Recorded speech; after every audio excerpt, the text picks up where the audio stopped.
Hey guys, it's Pete from Pete from Anxiety here. Welcome into today's episode. I appreciate y'all being here so much. Let's talk about a few things real quick. The Pete vs. Anxiety Team Anxiety Facebook group. Are you a part of it? You're not? What are you waiting for? The link's down here in the description down below, or go to Facebook and search Pete vs. Anxiety. Then look for the Team Anxiety team page and join it today. Why not? You can join and help. It'll be great. Yeah, like right now. Hurry up. Stop what you're doing, pause this video, go do it right now. But anyways, let's also talk about the Pete vs. Anxiety YouTube page. If you're here right now, you're probably following it most likely. If not, head on over there, subscribe, be sure to like and comment on the videos and let me know, because all that stuff really helps, guys. I really appreciate it. And help me break the stigma that mental health is talked about enough. But anyways, guys, let's get in today's episode. I'll have a great one. Thank you so much again. And as I always say, don't ask how your day is, ask how your mental health is today. Guys, welcome to another exciting episode of Pete vs. Anxiety, the mental health podcast breaking the stigma that mental health is talked about enough.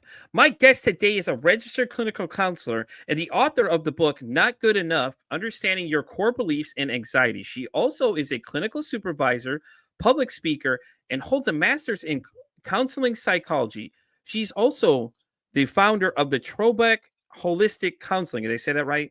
You did. Okay. Yep. The one, the only Sabrina Trobak. How you doing today, Sabrina? I'm very good. Thanks for having me. It's nice to be here.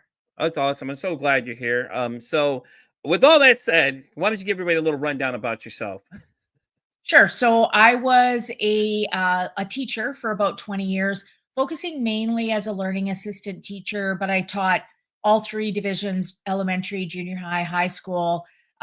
Ended up as a school counselor towards the end of my teaching career, and went to a workshop that was presented by a man named Tony Martins, who talked about suicide, but looked at it through the perspective of that core belief, feeling not good enough, not important, not valued.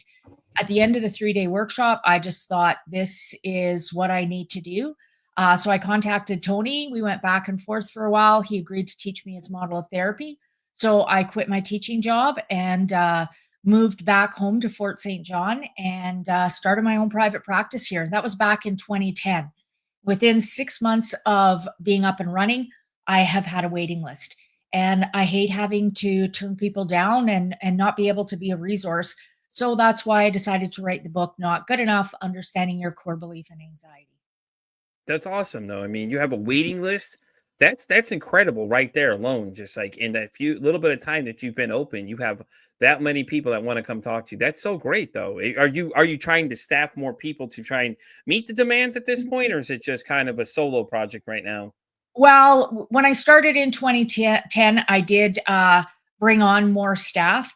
But over the last 15 years, I've kind of gone back to just me. I realized that I much prefer counseling and working with clients than I do managing. Yeah. And so I like to be in there, on the front lines. And when I have staff with me, it changes that dynamic. So now it's just me, and I just hope that the book is able to provide some support for people as well. Well, that's awesome though, because when you write a book, it's great because now you're putting it out there. Everybody can see it. Now they get an idea from what it is you're about. So do you have any other books planned, or is this just a jumping point for you right now? Yeah, it's a jumping point for sure. It took me 7 years to write this one, and I had no idea the marketing of trying to get it out there. I'm just a little peon in northern British Columbia, Canada, trying to put a book out when there's hundreds of thousands of books put out every year. And so the marketing piece has definitely been a big challenge for sure. In fact, if I knew how much it would be to market the book, I don't know if I would have wrote it. Right. Yeah, that's true. Yeah. Yeah. That's the same thing I ran into doing this podcast, is like I'm trying to figure out how to market it and things like that. So far, haven't done too bad because the show is out to October right now, on Mondays alone on the Oracle Talk Radio Network, which we're live on right now. And then my Tuesday through Fridays are basically out to July now. And I just, started opening it up more. And I kept it as a solo project though, because I ran into the same thing you did. When you brought other people in, it kind of felt like it diluted the conversation more.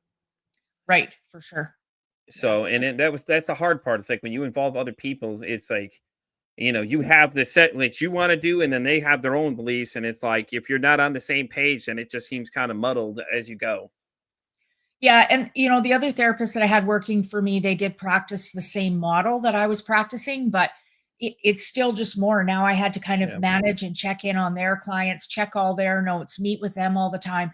It's probably 10 hours a week that I could have spent seeing clients. And that's where my passion is really working with the clients. So it was a change. But the book is, it's kind of like you said about the stigma attached to it. That's part of why I wrote the book. I live in northern British Columbia, where the stigma is still, it's there. It's significant. Yeah. When right now I'm just virtual. Since COVID, I've been virtual, but before COVID, I had an office space. And often men would not come into my office and sit in the waiting room. I'd have to text them ahead of time and say, okay, you can come up now. And they'd sneak in through the back door. They wouldn't park in front Jeez. of my building, hoodies on. But usually within 2 or 3 sessions, they were like, give me your card. I got to tell my buddy about this. So once they broke through that stigma, it was really significant. And that's one of the things I'm hoping with the book is maybe people aren't ready to take that step and go to counseling and actually kind of put themselves out there, but they can order a book. No one even really knows what it is and can read it a little bit more on their own to help them build that confidence to challenge themselves to push against that stigma even a little bit more. I think that's very interesting. You say they come in hiding through the back doors and everything else. I'm like, but it's true though. Think about it, because most guys don't want to talk about their feelings. He gets it's perceived as being weak, or you're showing weakness, or you're a sissy, or whatever these things we all call each other because we like to pick on each other because we act Yeah. like little children all the time. I think it is getting better. When I started, my practice was maybe 20% men, 80% women, if that. And now I'm about 50-50. I also do workshops for my community. I do free workshops. When I first started, we were lucky if there was 1 or 2 men in there, and they were usually drug in by their wives. And now we get, men about 50-50. I had a couple guys come in together. They were out on a bros night out, and they decided instead of going to watch the hockey game, they came and did a workshop on parenting. That's So awesome. it is getting better. We are getting more open. Men are becoming more comfortable, realizing it's okay to fight against the stigma. The stigma has really been more about control than it Mhm. really has been about what's best for our mental health, for sure. Yeah, the topic alone, just the conversation, them being there is a big step in the way of having more men get involved with these things. And a lot of times I found that one guest I had, he said that the group of friends he had is when one of them brought it up, everybody started sharing because all of them were scared, like they're all having that stand up, like, all right, which one of us is gonna crack first, man? Yeah. Kind of thing. And it was funny because it's so true though. It's like, Yeah. when it comes to guys, like we don't want to talk about these kind of things. And a lot of women find that to be weak too. And it shouldn't be. Like if somebody's in tune with their emotions, hell, they're at a higher level than most people are, honestly. Absolutely. It takes incredible amount of courage to feel your emotions. We see it as weak because then we can say, oh, I don't have to do that. The truth of the matter is, it takes a lot of courage. That's why we avoid doing it, because it's not an easy thing to do, for sure. Yeah, definitely. No, I agree completely too. And like I said, when I started this, I didn't realize there was so much demand until this thing started taking off as much as it did. Like it was an idea in August. By September, I already had an offer to be on a podcast network, which I'm not now. And then the show was booked all the way out to the end of the year, like, within like a week or two. And I was like, damn, all right, something's here. So then I added another time slot at 3 p.m. on Mondays as well, because the network said I could go as live as much as I want. So I was like, yeah, why not? Let's see how much more conversation we have. That shot off. So Yeah. then come the middle of November, this thing was all the way out to July of 2025 before the new year even started. That's how many people want to be in. And I get a good mixture of everybody in here. So it's just Yeah. not just females, it's males. And I Yeah. don't stray away from any topics. I talk about everything. Good. Yeah. No, and I see that too. There's definitely a hunger for it now, where people are wanting to learn more and more open to it. And I think Hmm. podcasts are a great way to do that, because you can just, listen while you're driving in your car or cooking supper or, whatever it might be. It's easy access, for sure. Yeah, definitely. Yeah. And that's why I do the video, plus I do the audio side of this thing too. And I just, like I said, I try to take every topic that comes in the door, like anything I can find. I'm always looking for new, interesting conversational pieces to bring to the puzzle, because a lot of times people didn't even know half these things exist. So, say if therapy's not your thing, there's so many different things out there other people are doing Maybe that's what your thing is instead, because I know a lot of people associate therapy and pills together. And I'm like, I think y'all need to break past that point too. That's another stigma that needs to be broken, is that, just because you go to therapy doesn't mean they're going to try and give you pills for something. If you're given pills, it's probably to get you to a certain level where you don't need them anymore. It's more to help control those things that you're dealing with. Yeah, for sure. I talk to my clients about medication as, so, it's kind of like running shoes. Hmm. You can run without running shoes, but it hurts. It's makes your feet really, really, really sore. You have to really work and concentrate on every single step that you take. Whereas what medication does is it's kind of like wearing running shoes. You still have to do the work. You still have to put the effort in, but now it's a bit smoother of a run. You can just focus on running. You don't have to focus on every step. And if there's a twig or a rock or anything there, it just brings things down a little bit, which makes it easier for you to focus on what you're really working on and trying to sort through. So there can be a benefit to it. But, if possible, then if you can come off that medication, depending on the medication that you're on, we often see people as they become more aware of their anxiety, understand their anxiety, challenge that core belief. We often see clients being able to come down and even go off their medication after they've done the work. But medication alone is more of a crutch. Medication Yeah. and therapy, where you're working together with it, can be highly, highly beneficial. The other thing too, when I start early on in this show, just asked a random guy that came in. I just asked him what he thinks about therapy. He says that he feels like that the perception is that you're crazy when you have therapy, and it's not. Just talking to somebody that understands it on a deeper level is, it's just not. This is not the case, and it's just crazy that that's what people think. Though it's like, it's okay to get help. It's okay not to be okay. People go through things all the time. And it's better to get some help now versus it becoming something even worse. And unfortunately, maybe taking your life at that point. We don't, God forbid, we don't want that to happen. Right. And, again, I think that's a stigma that was in place a long time ago for many, Mhm. many, many, many years of, if you're weak, you're crazy, these kind of things. But, the truth of the matter is, the job really of a therapist is not to solve the problems for you. No. Job as a therapist or a counselor is to expand your knowledge base so you are making decisions based on more information. You can work as hard as you can on trying to address, your mental health or whatever it might be, but you can only do it within your knowledge base of what you have. So part of what a therapist's job is to go in and say, well, but what about this? What about Yeah. this? And to expand that knowledge base. Now it's up to you to take that information and go and do what you want to do with it. Therapists are not, we shouldn't be solving problems for you. That doesn't Mhm. help you. That's not teaching you how to solve it on your own. It's making you more dependent on something else. No, I So agree. yeah, so it's important that we're using our space to be able to provide more information so they're making more knowledgeable decisions. Yeah, definitely. And I think it's, you're never too old to learn anything new is what I tell people. So in the beginning of this thing, I've just been thirsting for knowledge, and I've been given so much different knowledge, and it's been so great. It's like having a therapy session every time I get on here with someone, because you never know what they're going to teach you, what they're bringing to the table. And that's why I kind of keep everything so broad, because I'm like, I want to know more things. Like, a lot of this stuff is so interesting to me. I'm so fascinated to learn all these different kind of things, and everybody has something new to add to the conversation. And as I always tell people, more voices are added, the louder the sound is going to be, versus just me being the only person.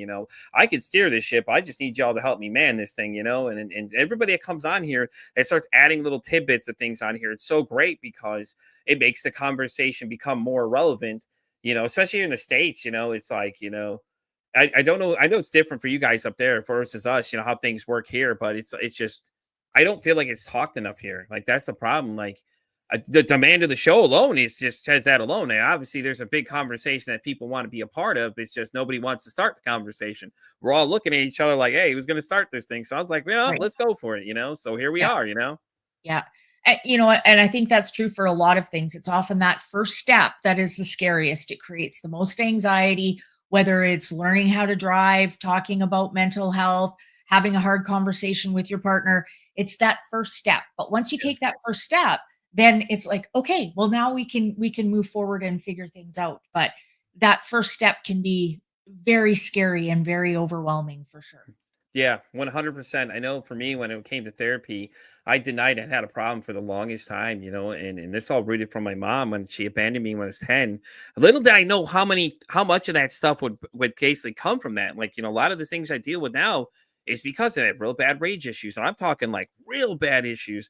Like I'd get mad all of a sudden. There's certain things that just trigger me. I wouldn't know what it was, or certain moments where it puts you in that feeling where like you feel like someone's gonna abandon you, you just start panicking and you go into a complete craze, because you go back to that moment in your mind. You may not realize that's the moment you're going to, but that's the moment I go back to, and I just start having a complete meltdown. Is what I used to have. And now I have a little more knowledge in my toolkit of things I can do and, different things I can do for my anxiety. Cause a lot of times my anxiety would just take off running, man. It just start going and thoughts to start cycling, and luckily, I married a woman who can pretty much tell a lot of that stuff. She can tell when my brain is starting to think something else, and she's like, "Let me stop you right there."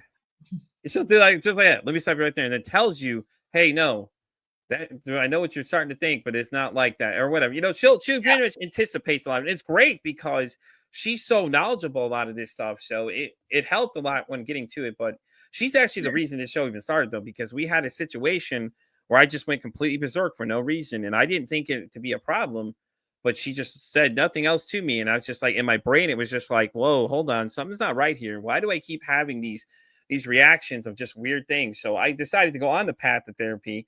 And it's been great. Like, honestly, I loved it. It was great. I started discovering new things about myself. And then when I started this show, it started as, a little rough at first, but then I started getting more people and different people. And then when I started getting those other voices into the conversation, it got more interesting by the minute because there is so much to learn out there. I just think people just need to just be open to everything, honestly, these days, because there's an endless amount of resources of things you can do that you just don't even realize you're doing already. Right. And I think that's an issue for a lot of people where, all of a sudden they get angry or they're overwhelmed and they don't know what it's about and they don't know Hmm. what's happened and what's caused it. What we have to remember is our brain makes decisions based on past experiences.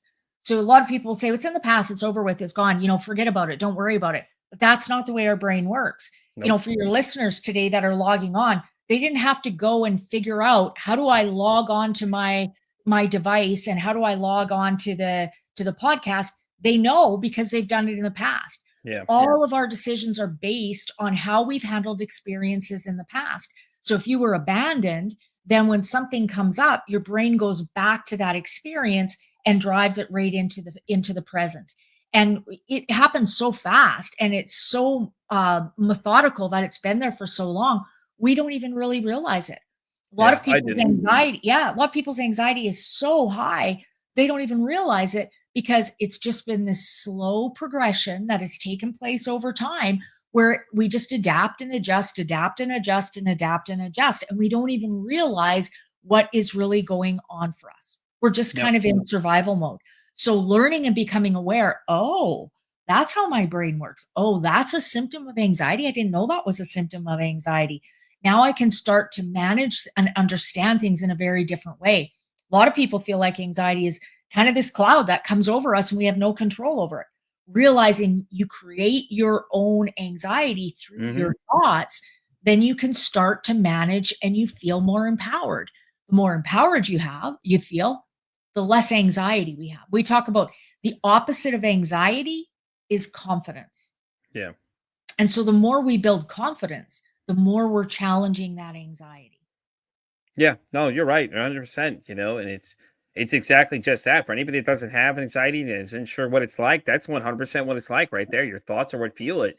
And Yeah. I have a little journal thing I use that's it's a anxiety journal a friend had gifted me because I did a podcast with somebody else prior to this one, and she had given it to me as a gift because she knew I was having a lot of problems with things. She said, "Hey, why don't you try this and see how it works?" And it works you from one side to the other, and it reworks your thought of what you're thinking. Like you'll put what exactly the issue is, and then you'll work your way down the page, and then you go to the other side of the page. And by the time you get to the end of it, it's like your anxiety kind of goes away a little bit because you're just thinking about what you're really thinking about. It's kind of like you laugh at it sometimes because you're like, "Wow, I can't believe I even started thinking those kind of things."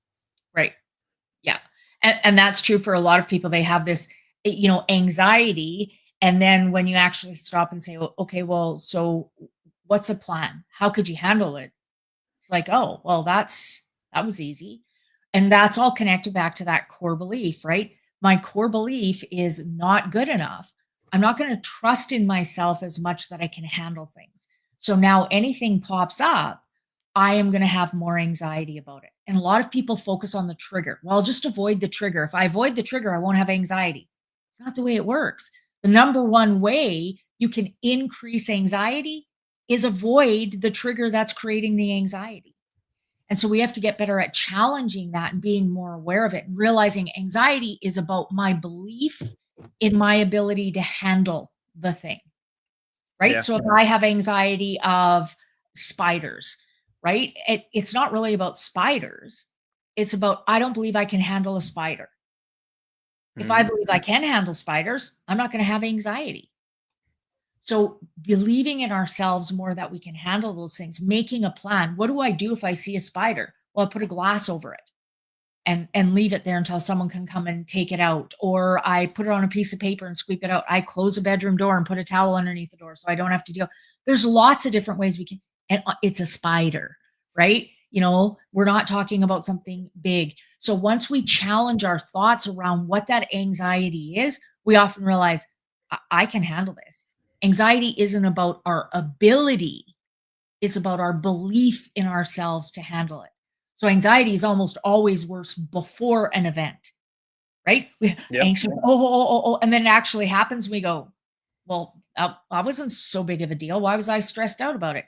Because I didn't believe in myself I could handle it. The more I believe in myself, the more confidence I have, the less anxiety. Exactly. And I like how you pointed out that if you avoid the trigger, it's even worse because then you're constantly thinking about what's the trigger. Oh, well, I don't want to do that because that's going to trigger me. And in fact, you're making it worse because it'll start building even more because you're trying to avoid the trigger now, and especially it happened a lot during COVID too, man. Like, can you just imagine what it was like for people with anxiety then? It's Jesus. I knew I was stressed out half the time. I was well worried because everybody starts coughing, you start freaking out. You're like, oh, snap. Oh God, it's like you start because everybody started feeling all this misinformation about it because nobody really knew anything. So really, technically, it would kind of be misinformation, but not really because not a lot of us knew a lot about it. It was something new to everybody. We didn't know anything about it, and we just knew it spread really bad. So and it was just like a lot of people tell you, "Oh, I'm not wearing the mask." Okay, well, if you don't want to wear the mask, that's fine. Other people don't want to wear it. We're getting harassed about it, and it's just like I could just only imagine what it's like my anxiety was through the roof. I couldn't even imagine what the people that have worse anxiety than I do what was going through, man. They'd had to be like paranoid every 2 minutes, looking around the corners, spraying everything with Lysol and things like that. Right. Well, and part of what increases anxiety is unpredictability. Our brain likes predictability. It likes to know what it's going to look like. It's kindergarten. The teacher puts the agenda on the board so the kids know what the day looks like. We like that routine. We like structure. We like Yeah. predictability. We like, I see people who will stay in misery for decades because it's predictable rather than stepping out of that because they don't know what it looks like. Yeah. COVID was like that. We didn't know what was gonna happen. Was it gonna last a week, a month, 6 months, a year? Were we gonna get sick? Was someone we were gonna love? Were we gonna lose our job?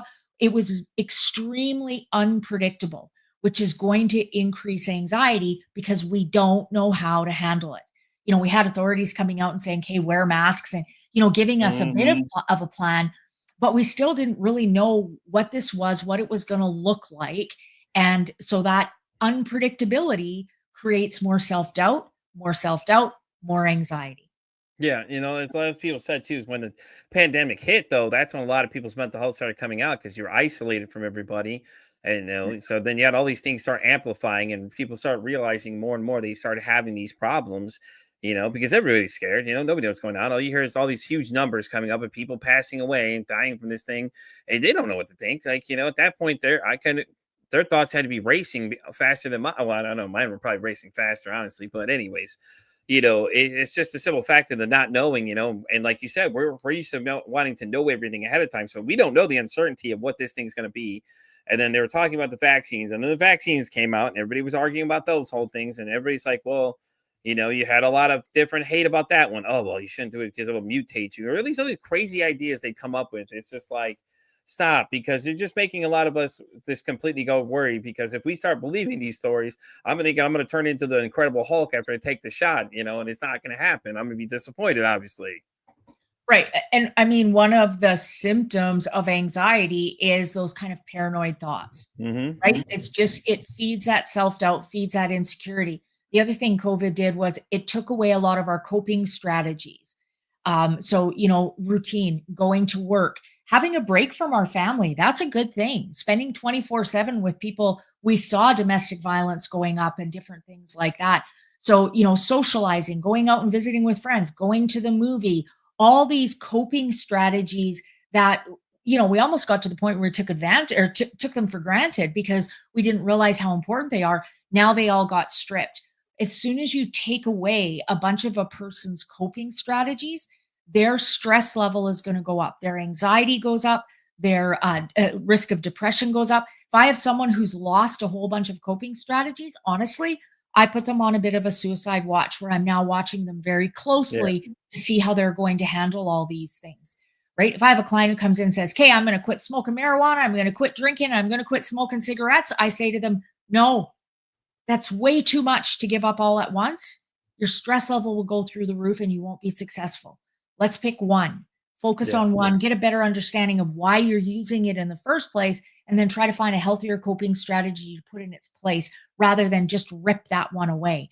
That is going to create more anxiety, more stress, more self doubt. Enforce that core belief: not good enough, not important, not valued.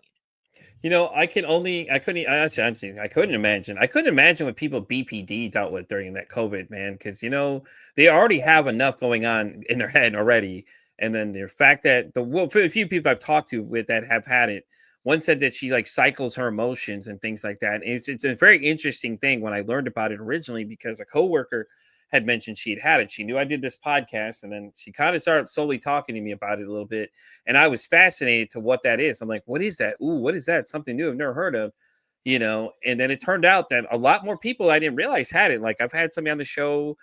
She came on and was telling us that she had as well. And it was so fascinating to me because when you look at it, it's like, whoa, man, if you look at the list of just things these guys could possibly be dealing with at the same time, just imagine they don't have those coping mechanisms anymore. You're cut off from everything in COVID. Those people had to be like animals in a cage, basically. It can be very scary and very overwhelming for sure. Yeah. Oh yeah, definitely. Yeah, Yeah. and like you said, they'd have to be put on the watch list for sure because you don't know what they're going to do next. And it's not to say they're crazy because a lot of people don't even know what BPD is. And it's so interesting to me because when I started seeing it, how it and bipolar kind of line up a little bit. And a lot of times I found out that a lot of people misdiagnose it. They think that it's either it's bipolar, but it's really BPD and things like that. And there's so many other ones out there. There was an interesting one though I ran into as well. A woman in the UK, she had something called FND, and I can't remember the exact full definition of it, but it basically it's like having neurological problems without being a neurological issue though. It's anxiety related, stress related, things like that. But she had mentioned in her case, her hand would kind of clench up like a claw. And it was interesting, go get she's got a son, so she's teaching him, hey, in this situation, what to do. So this young man has to learn a lot of things, which I think is great because if we talk to them and teach them younger, they'll know ahead of time of other things going on later on, and they'll be more well informed of these things, obviously. But it was interesting to hear because she said it takes 15 to 20 years just to get diagnosed where she was at. And it's so interesting because it's hard to tell what it is. And then, a lot of people give up after that. So we don't know how many the actual number of people is that actually have that because after 15, 20 years, most people are giving up after a month. They're like, I'm done. I can't do this anymore. I'm quitting. I can't handle it. Yeah, and as a registered clinical counselor in British Columbia, I my job is not making diagnosis. I Yeah. don't prescribe medication, but we do talk about different things about whether it's BPD or severe anxiety or OCD and so we look at different things of what it could possibly be. If there's a diagnosis, great, but even if it not, we can say, okay, well, we don't know for sure if it's this or not, but we know these strategies work really well for anxiety, for OCD, for BPD. So let's just start implementing these strategies, even though we don't have an actual diagnosis that says what's going on, and try it and kind of see where we're going. Having the diagnosis helps you kind of narrow that down a little bit more. If you don't have it, can be a little bit more hit and miss, but we just look at, okay, this is where you're going, this is what your behaviors are. What are some strategies that we need to put in Yeah. place to help you better manage these things so they're not manifesting themselves in negative ways? Well, that too, and then other people tend to take it and run with. Well, I have anxiety. They use it as like a crutch, almost. Well, my anxiety is so bad I can't do this. They let it own them, and versus it just being a diagnosis of what symptoms they have, and instead of being just a person, like Sabrina, you're Sabrina, I'm Pete. You know what I'm saying? Like I don't let anxiety own me. I deal with anxiety, I deal with depression, I deal with ADHD, but I don't let them identify me as a person. And I think that was a powerful message. One of my guests had said that she had a whole slew of things. I couldn't even begin to list what this poor woman had. She had a whole bunch of things. And literally when she said that she's literally telling people my name's Whitney and then listed off all the things that she dealt with. My diagnosis doesn't make me a person, doesn't make me as the person I am. I am my own person. I deal with these things. And I thought that was such a powerful message though, because she's right. It's just, the diagnoses are just so we can help you figure out how to manage these symptoms and things like that. It's not doesn't make you as a person. It's just something you're dealing with. Am I not correct on that thought process? For sure. And I think one of the things that people kind of hope is once I get the diagnosis, then I'll get the cure. Yeah. It's not, you can get the diagnosis today. It is not going to change anything. What you was going on for you yesterday, the day before, a month before is the exact same thing that's going on with you when you get the diagnosis. The diagnosis is really a label. Where I am in Canada, the diagnosis for kids can be really helpful because it allows them to access more resources within the school system. So that's often why we're looking for a diagnosis for kids. For adults, it gives us, again, now I have a bit of an idea. Now I have a path. It can be a bit more predictable what I want to do to work through it. But, the amount of people who, at least from time to time, use their anxiety as an excuse. Oh, I can't go to that party. My anxiety is too high. Pretty high. You can still have very severe anxiety, but also still use it from time to time. Some people use it more than other people, right? You Yeah. can take responsibility for your anxiety. Well, what's the opposite of responsibility? Blaming, excusing, justifying, denying, playing the victim. So if we're doing these things and using anxiety to do these things, we're not really taking responsibility for anxiety. We're using it as an excuse to avoid responsibility. Yeah. Yeah. And it's just like it's really sad because then it gives it a bad name, because then people think that's what everything anxiety is going to be like, or all these other things they just trying to use as a crutch to say, oh well, I can't do that because my social anxiety is so high. But is it really though? Well, Is it and really that bad? and for some people it is. It is Oh yeah. hard to take those steps, but not taking them makes it worse. I talk to my clients about a comfort zone. You have this comfort zone, and every time you challenge it, it gets a little bit bigger. But every time you don't challenge it, it just automatically gets smaller.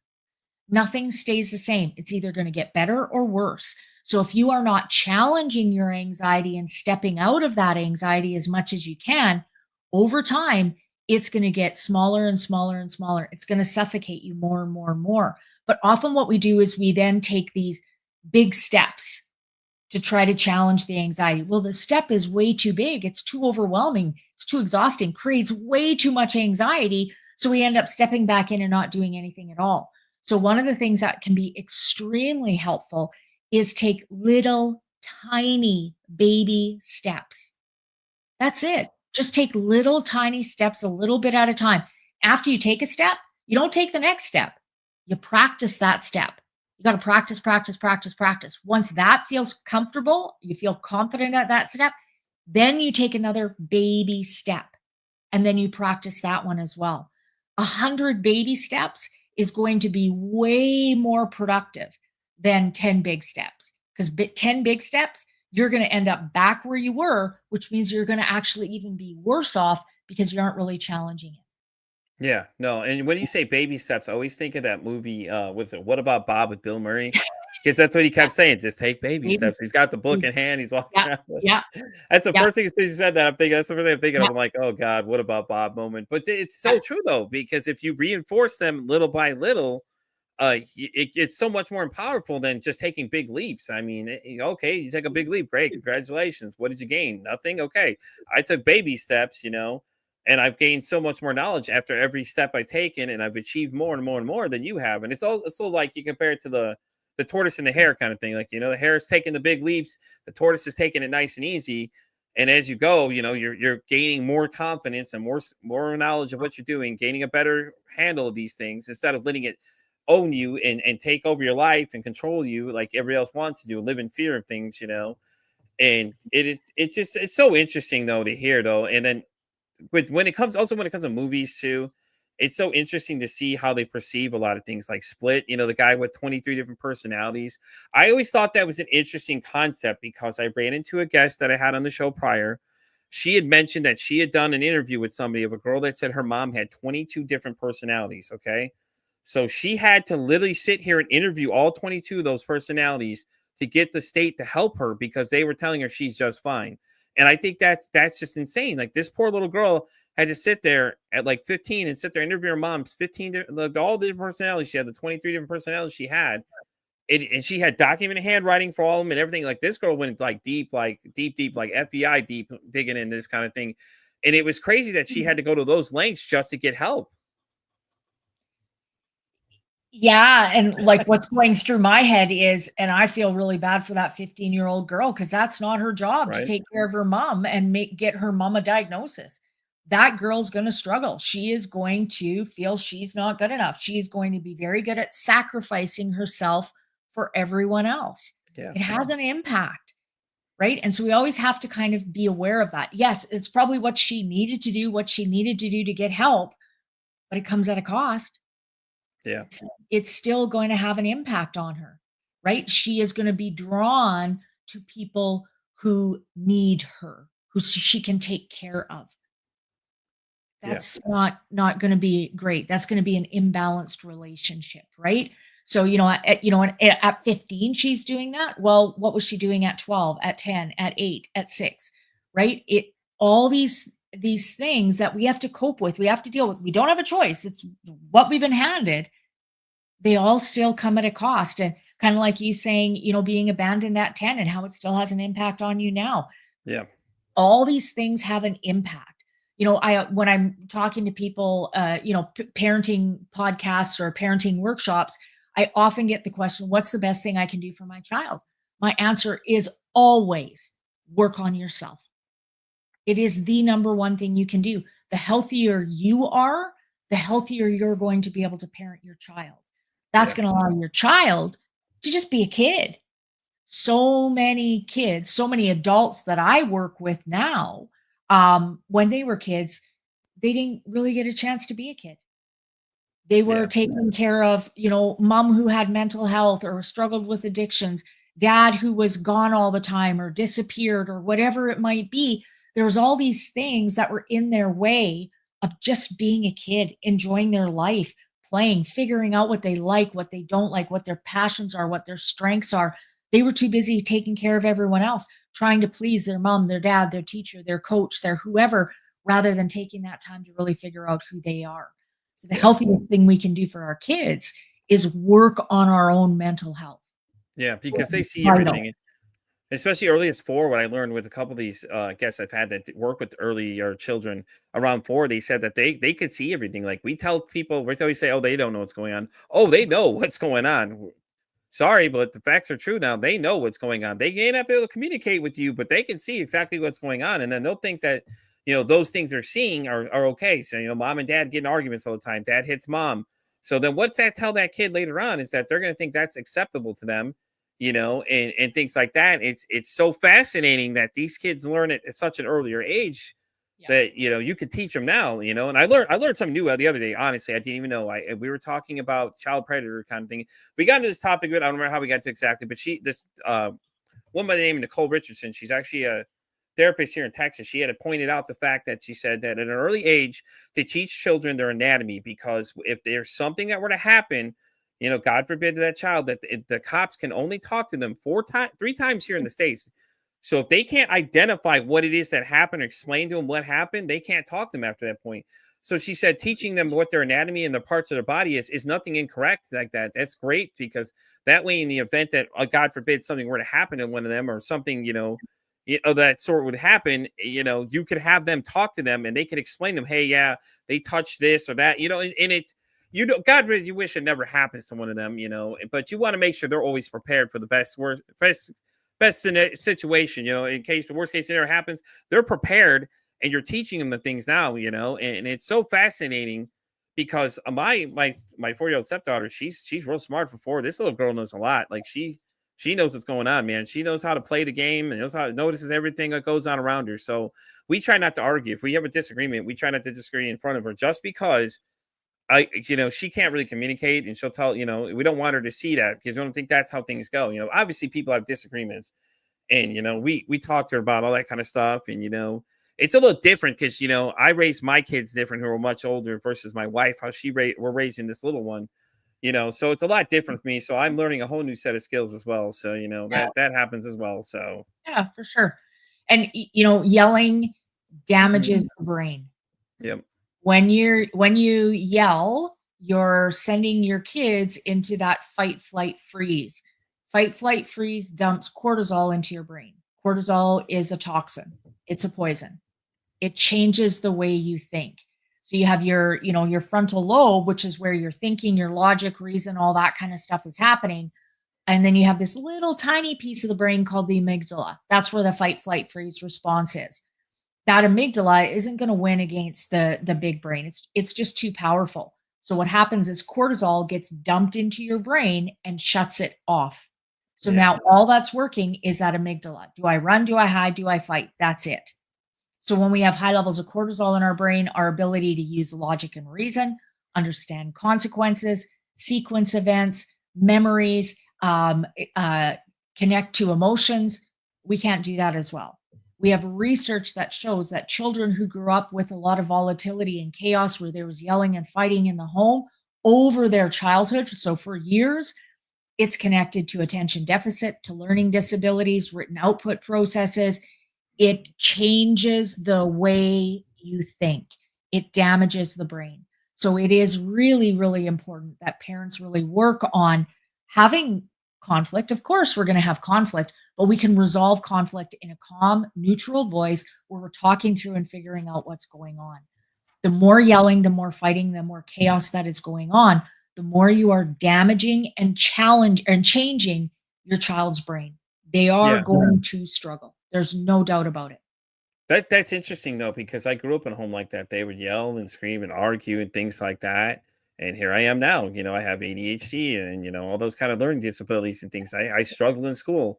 And little did they know that they were the reason it was happening. Not to blame them, but it is what it is. It's the facts Right. to say that you guys are screaming and yelling. My dad used to yell all the time. Now he doesn't do that as much anymore, and things like that. But it's the thing I try to stray away from too, though, because like Right.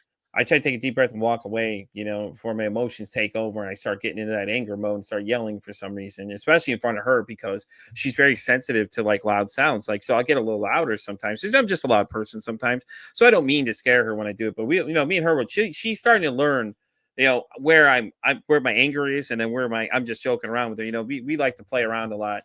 So it's fun to see though. And it's always great too, because it's like, now I'm learning how to handle her the way I should have handled her sisters, and it's like now I can reflect on that with them, like, hey, I should have done these things better with you guys than that I did with her, Yeah. and it wasn't fair to them. It obviously wasn't, I admit I was not the greatest person to be around, but I can't change the way that everything was, but I can admit to my own faults, and that's hard enough its own. Yeah. I don't like to accept blame a lot of times. It's a really bad downfall. One of my character flaws I have. It's so hard sometimes for me to just admit that I'm wrong, but it's something I have to deal with though.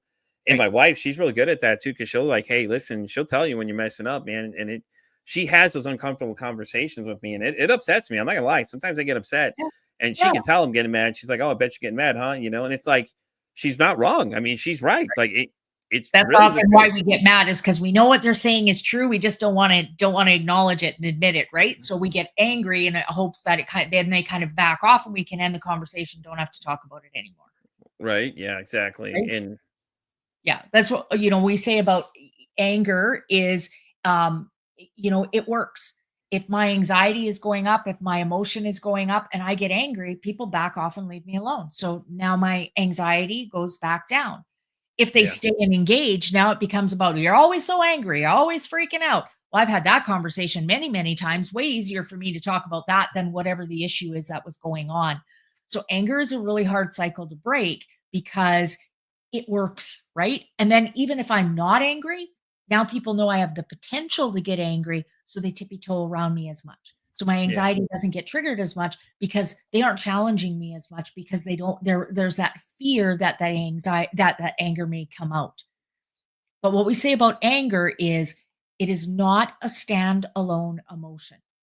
There's always something, and I don't usually say always. This is the one time where I do. There's always something underneath other emotions that we don't want to feel. And rather than feeling those emotions, we switch it to anger. Anger has been socially acceptable for centuries, for generation after generation after generation. So we're more comfortable, more okay to feel angry than we are to feel vulnerable, sad, lonely, rejection, abandoned, powerless, hopeless. We don't like to feel those emotions. So if you think about a time that you were angry and really stop and go, what other emotions was I feeling? You will see there's probably 4, 5, 10, 15 other emotions that you don't really like to feel. Switch it to anger. Now I don't have to feel any of those emotions. I just have to feel anger. So one of the ways we need to manage our anger better is we need to get better at figuring out what's the emotion underneath it. Anger is what I use to stop feeling that emotion. So if I get better at recognizing and feeling those other emotions, I don't need anger anymore. It goes away. And so when I use, go ahead. And I was going to say really quick, and one other times when you say where they're like, "Oh, we get angry all the time." My narcissistic ex always did that too. She always tell people, like, she'd get me mad to that point where she knew she could feel it, and they'd be like, "Oh yeah, look, he's crazy. Look, he's angry. Look, oh, he's angry all the time." And you always use it to weaponize it against me, and tell everybody, "Oh yeah, I'm such a bad person," to justify whatever she was doing that is clearly not right in the conversation. Right. Right. So, one of your coping strategies is anger. One of her coping strategies sounds like control, manipulation, right? Everybody has their own kind of coping strategy that they use, for sure. We need to get better at feeling our emotions, even anxiety. If I'm full up to here with my all these emotions that I've had throughout all of my life and I never feel any of them, well, now even just any small thing, like I forgot to pick up milk at the grocery store, is going to be too much and it's going to trigger my anxiety. So the better I get at feeling my emotions, recognizing emotions, letting my emotions out, the less anxiety I'm going to have, the less anger I'm going to have, the more confidence I'm going to have. So we need to get better at feeling our emotions. Now, for most of us, we've spent the vast majority of our life pushing our emotions down and avoiding them. And so how do you get better at feeling your emotions when it's the one thing you've worked really hard to avoid feeling all of your life? It's challenging, right? And so one of the things I recommend is get an emotions list. I have one on my website, but really if you Google emotions, you're going to get a ton of them online. Print it off. I always say print off a bunch of them. Put one on the fridge, one in the bathroom, one in the living room, one in your car, put one on your phone. Have a list available. And when you start to feel angry, pull out that list and read through what else you were feeling. Those other emotions you will recognize. You'll notice them. Oh, it's that one. And after you do it 4, 5, 10 times, you realize, man, abandoned comes up a lot. Powerless comes up a lot. Unheard comes up a lot. You'll start to see a bit of a pattern. Then if you take those emotions, abandoned, powerless, unheard, for example, and you really stop and think, throughout my life, how much have I felt those emotions? You'll start to realize those have been pretty significant ones that you've pushed down time and time and time and time and time and time again. And so now they're very at the surface, doesn't take much, and they get sparked again. But we need to understand and be aware and work through that. Otherwise, we're just surviving, just grappling to try to kind of stay on top of it. We need to get behind it and really figure out and understand what's going on so that we can make more of a long-term difference. If we don't know why we're doing what we're doing, we're not going to have a lot of success with change long-term, for sure, anyway. All right, we're going to start wrapping up, Sabrina. I want to first off thank you so much for being here. This was a fantastic conversation. I definitely want you to come back because there's some other things we can cover for sure. So did you want to go ahead and let everybody know exactly where they can find you? Now, what sites do you recommend they reach out to you? So, probably the best place to go is my website. So my website is trobakholistic.org. On my website, I have a blog section that lists 2 to 4 minute reads of different things around mental health. I have a page that's got all the podcast interviews that I've done. I've got a page on how to buy my book. My book is currently sold out on Amazon. But Hey, that's good. Congrats. yeah, good. Yeah, good, but not good for people who want to get it. But on my website in Canada and the US, you can directly email me and I can ship the book personally as well. So that's an option as well. I am on Facebook and YouTube at Trobak Holistic Counselling. I'm on Instagram at NGE, so that's not good enough, NGE_Trobak. And I am on TikTok at NGE_core_belief. Oh, that's awesome, though. I mean, that's great. Everybody, it seems like you're pretty much everywhere like I am. You're pretty much all over the place. So that's great, though. Trying. I Yeah, know that feeling. Trust me. You're trying to keep up with everything going all the time, and it's like, oh God, here we go. Got to try and keep up with all these different places to be at. yes, So, exactly. but that's awesome though. It's sold out completely and everything like that too. That's really cool. Yeah, I'm happy with it for sure. I don't know how long it'll be sold out for, but actually, I shouldn't say that. I don't know if it's sold out in the US. I know it is sold out in Canada though right now. Yeah, well, that's good though. Yeah. Yeah, So, I'm happy for sure. right, would be definitely. Well, guys, I'm going to wrap up this episode of Pete versus Anxiety. Once again, Sabrina, thanks so much for coming. We will definitely figure out how to get you back and what time to get you back for sure, because there's definitely some other things we can discuss. And you know where to find me. I'm Pete for Anxiety and pretty much everything. I'm on X all the way down to TikTok. I'm on Spotify all the way down to iHeartRadio. And as I always say, it costs nothing, absolutely nothing. Be kind to somebody. One kind act you can do can save someone's life, or hell, you can make their day. I'm Pete versus Anxiety saying, don't ask how your day is. Ask, hey, how's your mental health today?